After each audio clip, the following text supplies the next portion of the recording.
សង្កត់គេឲ្យជាប់រួចបូមឈាមភ្លាម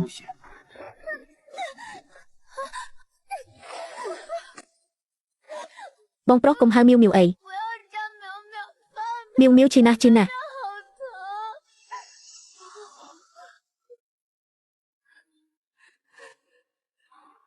អារម្មណ៍បែបនេះ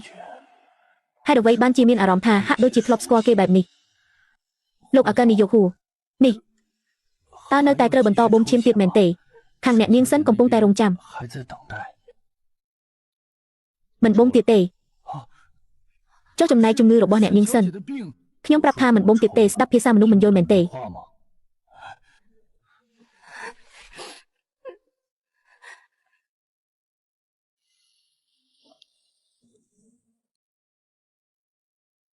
ស្នាក់នៅទីនេះសិនទៅ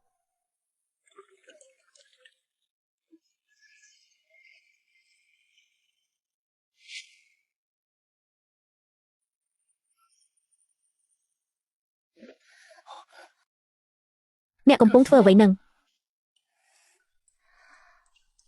ចង់ឲ្យបីមែនទេខ្ញុំព្រមមានអ្នកបើហ៊ានធ្វើឲ្យខោឲ្យខ្ញុំซ้ำម្ដងទៀតខ្ញុំនឹងយកអ្នកទៅសួរសមត្រីមិនខាន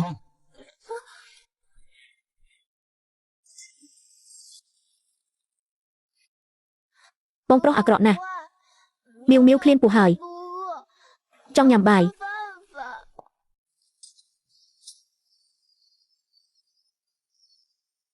អ្នកប្រុសការងារធ្ងន់បែបនេះមិនក៏ឲ្យអ្នកប្រុសធ្វើដោយផ្ទាល់ដែរអញ្ចឹងទុកឲ្យមេចុងភៅជាអ្នកធ្វើវិញទៅរបស់ដែលពួកមេចុងភៅអសមត្ថភាពទាំងនោះធ្វើគេសំបីតែមើលក៏មិនខ្ជិលមើលផងញ៉ាំទៅមិនយកទេមិនញ៉ាំសាច់ខ្មៅបែបនេះទេក្លិនវាចម្លែកណាស់នេះគឺជាសាច់គោវ៉ាគូកម្រិតខ្ពស់ដែលដឹកតាមយន្តហោះណាត្រីមួយក្បាលសោះហ៊ានរើសម្ហូបទៀតឃ្លានណាស់ចង់ញ៉ាំត្រីចង់ញ៉ាំបង្កងធំទៅយកគ្រឿងសមុទ្រកម្រិតខ្ពស់ទាំងអស់នៅក្នុងឃ្លាំងទឹកកកមកឲ្យខ្ញុំយកមកឲ្យអស់មក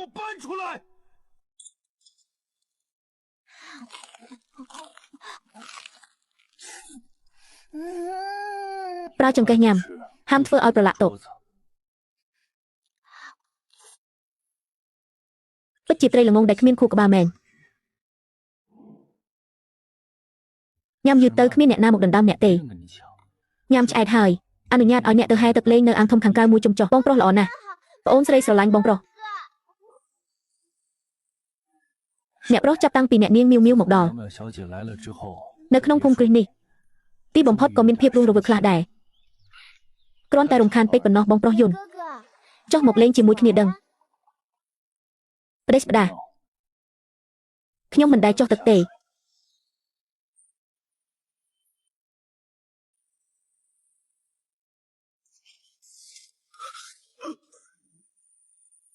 អ្នកណានៅទីនោះជួយផងឆាប់មកជួយផងអ្នកប្រុសមិនចេះហែទឹកទេអ្នកប្រុសខ្លាចទឹក